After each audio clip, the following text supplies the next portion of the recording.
All right, next up is this halohydrin formation. So halo stands for a halogen, so we're going to add some kind of X. And then in this case, the hydrogen stands for OH, so kind of adding water, but minus the one H, obviously. And so again, we start off with our generic alkene. What we're going to add here is just some X2 and some water, where in this case, X is equal to, again, chlorine or bromine. And so what we're going to add here is an X and then an OH across the double bond.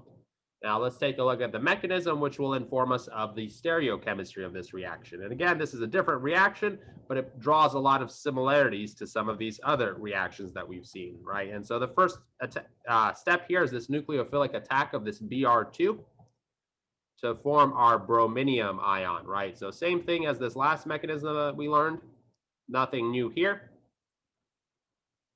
And then overall, it's quite simple. Here at this next step, instead of having a bromine attack this carbon, we have a water attack instead.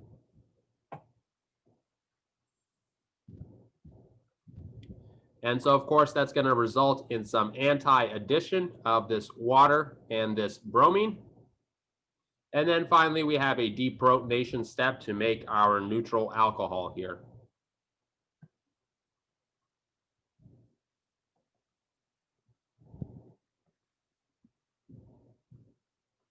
Right, and of course, we're going to get both enantiomers of this anti-addition.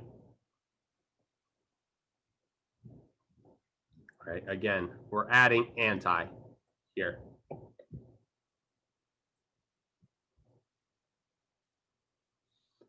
Now, one question that we want to ask ourselves is, what if we have an asymmetric alkene? Right, so let's take a look at our asymmetric alkene right here. And we're going to add some Br2 and then some water, right? So which carbon is going to go in which position? So think about the mechanism here. At some point, we're going to end up with a brominium ion, right? And then we have our nucleophilic water attacking one of these positions, right? So it can attack the more substituted position or the less substituted position. And so again, we can kind of think about this brominium ion as kind of two ideal things, right? We can think about this kicking off and having a positive charge here, or the bromine kicking off here and then leaving a positive charge here, right? This is a tertiary, this is a primary, this one is more stable. And so this carbon over here is more electrophilic, more electrophilic. And so it is the pathway that's going to take. The water is going to go on the more electrophilic position. And so your final product here will be with the alcohol on the more substituted position and the bromine on the less substituted position.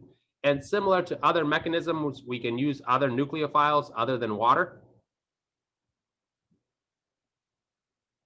For example, we can use ethanol to form an ether, or we can use an amine to put an amine there. So again, right, this is very similar to our previously learned mechanism, but now we've got an extra consideration of which carbon we're going to attack. But overall, it's very similar to the mercurium oxymercuration demercuration mechanism.